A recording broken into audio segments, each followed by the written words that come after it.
What is holding back woodland creation in the UK? Welcome back to Wood for the Trees, our series about the future of Britain's forests. My name's Charlie Lamarchant. Tree planting has captured public and political attention as a solution to many current issues.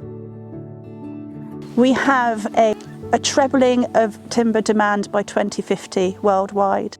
We have a decreasing level of productivity coming out of our woodlands. How are we going to address that gap?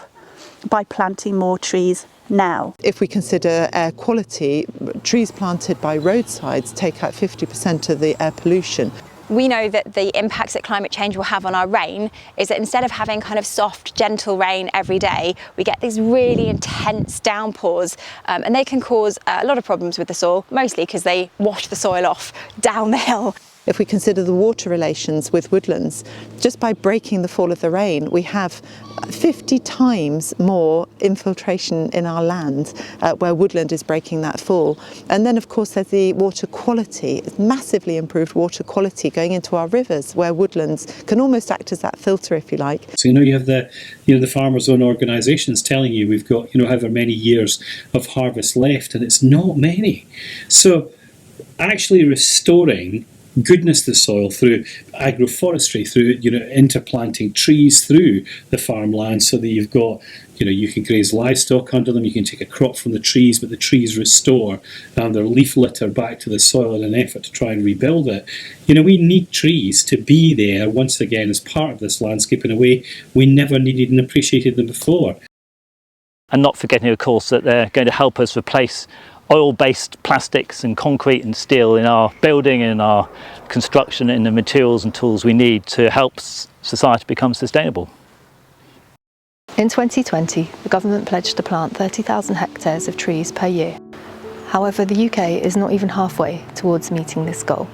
We wanted to find out why this might be, so I met with some individuals who are involved in large-scale tree planting to find out what is holding back woodland creation in the UK.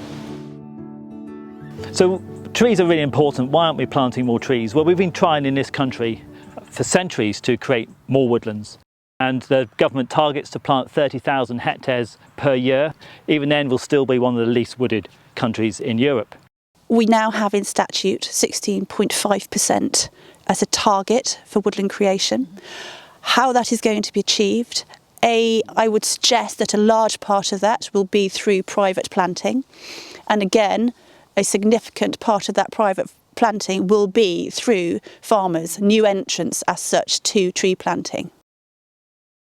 The majority of our land in the UK is looked after by farmers, and we've had a land management system for decades which has prevented farmers from benefiting from the things that trees and woodlands can provide.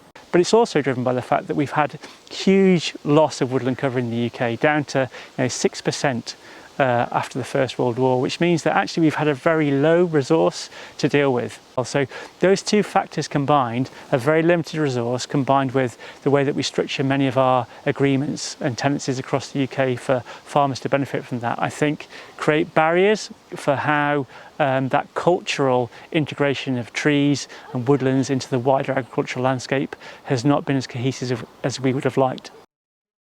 So I think there are a couple of issues as to why we're not seeing more trees planted in this country. I'd say the first of which is the sort of cultural separation that we've established in recent decades between trees and farmland. So we were at a point, even up until recently, where farmers were penalised if they had too many trees in their fields. Farming and forestry have really been segregated as different skill sets, sort of different government departments for advice and funding and support. And it's probably disincentivised people who consider themselves farmers from getting more to grips with sort of establishing and planting woodland or other forms of on-farm trees. From a historic point of view, as soon as we stop using, trees for our carts and for, the cogs of our mill wheels, then their use falls away. Now we can use them as firewood, we can use them for furniture, but their purpose is not what it was. We're not wedded or bonded to them in any way. So the next reason why culturally we don't have trees is, we've been brought up in a time where we think it's untidy to have an environment that is not one of mown fields and ordered hedges. And certainly from a farming point of view, if you then let trees form naturally out in that landscape, you would always have been thought of as a bad farmer. I think within the farming community there's certainly a feeling amongst a proportion of farmers that their role is as a food producer, and that's their responsibility to feed the nation and export to the rest of the world as well. Amongst other farmers in the community, I think there's more diversity in their thinking, in that they think they can perform different roles. And I think there are historic legacies as well from forestation in the sort of 20th century, where in some of our more sensitive cultural landscapes, and maybe in the uplands of Wales, and in fact many upland areas across the UK, we've had positions where quite significant chunks of the land was bought for very laudable and very credible purposes to a forest. But again, if you look at many of those examples, actually local farmers and local people at that time still regard that as something that was done to them. It wasn't done in perhaps as an integrated way as we'd want to do now. And I think if we're learning the lessons from those periods in the 20th century and want to apply that now, I think that doing and creating woodlands in a way which is a much more cohesive effort between the agricultural community and the forestry community is something that we really need to learn from and improve upon from previous attempts.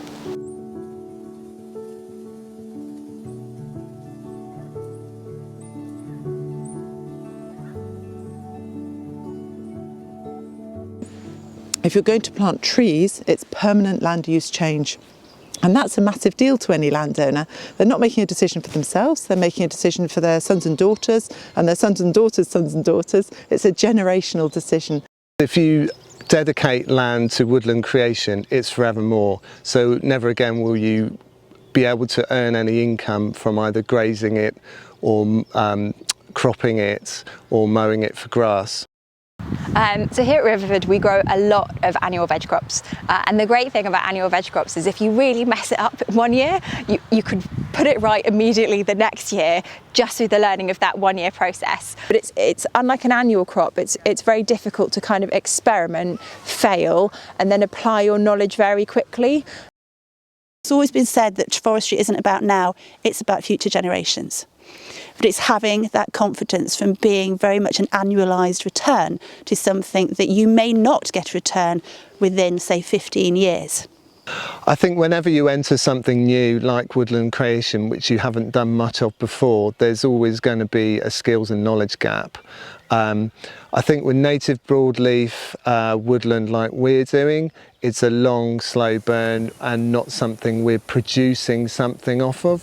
So there's less to learn. It would just be about the management of it to make it successful. So if you're doing timber production or agroforestry or things like that, there's a lot more hands-on management required because you're producing something and you're wanting to harvest something successfully, and then you need to sell it.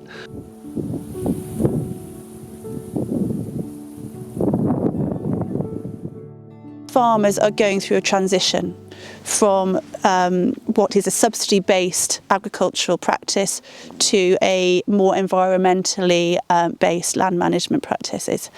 Trees absolutely can be part of that, and productive trees can almost offset that loss of income from subsidies. We're here today at Hordley Forest, which is on the Blenheim estate in Oxfordshire, and you can see the woodlands, new woodlands behind me, behind this deer fence. Blenheim can be used as a good example of a large landowner, thousands of hectares of rural Oxfordshire.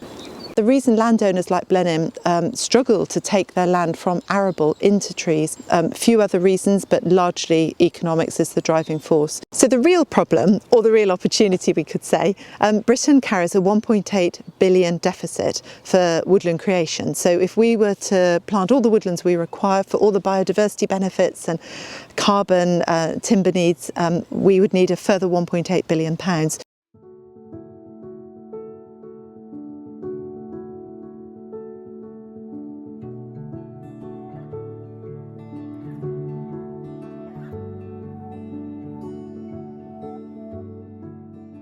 Britain is known internationally to have really good carbon credits under the Woodland Carbon Code, and when I speak to many corporates they really reference this, the integrity, high integrity carbon they call it, and I think the Woodland Carbon Code is a fabulous framework for our industry.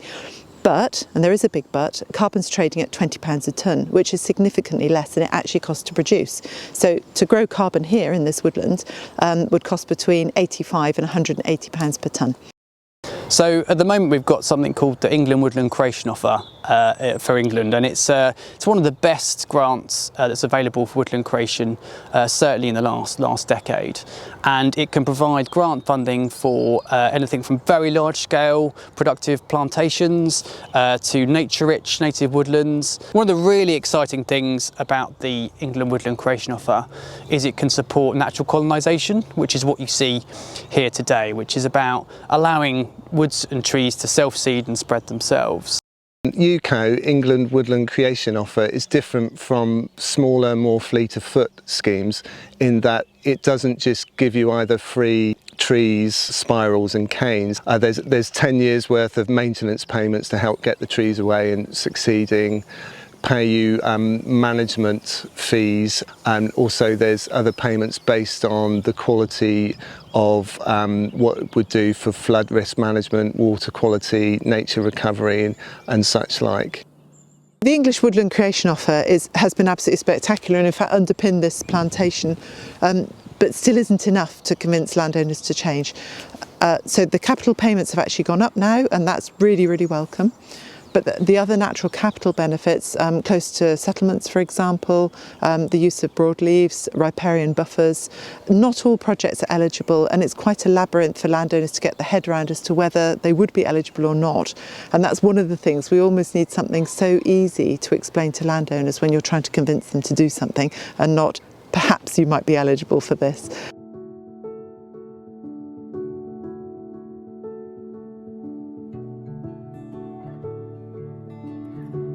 If you want to plant trees, then you have to get permission to do that. If you want to have grant to plant those trees, then you have to go through due process. You have to design a woodland creation plan so that the Forestry Commission, who are the regulators and the grant givers, can then monitor against the UK Forestry Standard what is going in the ground, and then what is how it's going to be managed. The process can be very long and very drawn out, and can be very, very costly, particularly for larger scale applications, which it can be a 2-3 year process costing upwards of sometimes £50,000. And that is an investment by a landowner not knowing, not having any guarantee that after having invested that money to go through that process, they're going to get approved to be able to put trees in the ground. And particularly in the uplands where there are competing regulations or competing issues with, let's say, breeding birds, so waders and heritage farming, etc. It's a whole maelstrom of confusion, I suppose. There are multiple reasons why the tree planting programme is going slower than it ideally would. Grant application processes are often overly burdensome. And then there's the environmental impact assessment requirements associated with projects like this, which can be very time consuming. You know, in this particular case, I know at Broughton Hall Estate, the whole project's been delayed by a year because of the requirement for EIA and the fact that you need Natural England Forestry Commission, the grant administrators, all to be involved. That whole process definitely needs streamlining. I know all those individual organisations are doing their best, but quite frankly, there needs to be fewer people involved and a much swifter, more flexible scheme. The application process for UCO has been a long and arduous journey. For us personally, it started in May 2019, and in May 2023 it still hasn't been signed off. And I think 4 years is way too long, and it will put off most farmers. In doing this huge scale nature recovery here, we are delivering for thousands of species, converting billiard table sheep grazed grasslands into wonderful mosaics of woodland, scrub, wildflower rich grass and wood pasture, etc. So we know we're benefiting biodiversity as a whole. We know we're delivering tree planting targets, helping to mitigate climate change. Basically, these landowners want to do the right thing for nature and for society, and they are attempting to deliver government's policy and strategy for them. But unfortunately, it's putting quite a lot of people off, all these hurdles they have to jump over.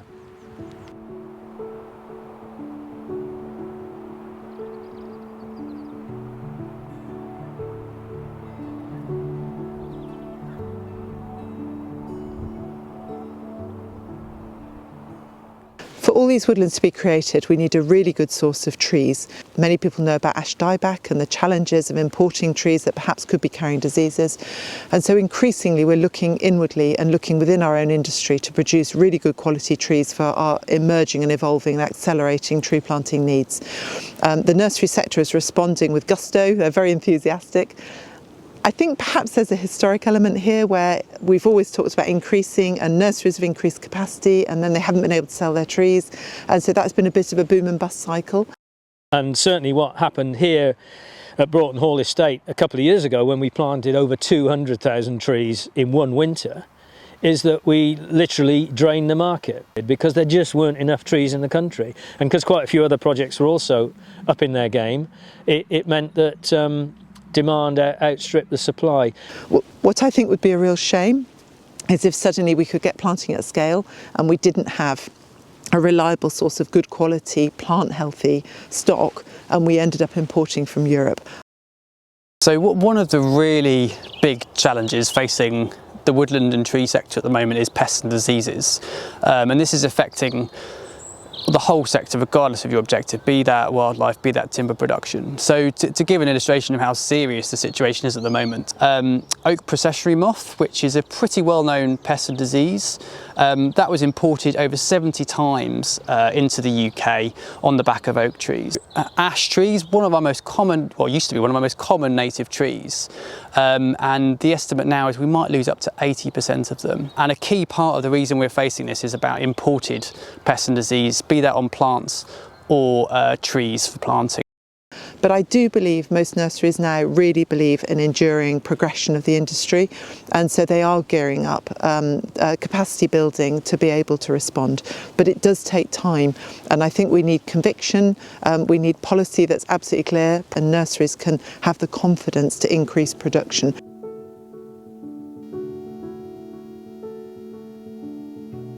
So just to summarise the key things that we need to do to enable more and better tree planting to take place, the government first of all needs to make it very clear as to what its targets are for several years in advance, so that the supply chain is ready and geared up to deliver against that, and landowners are well prepared in advance to know what's coming.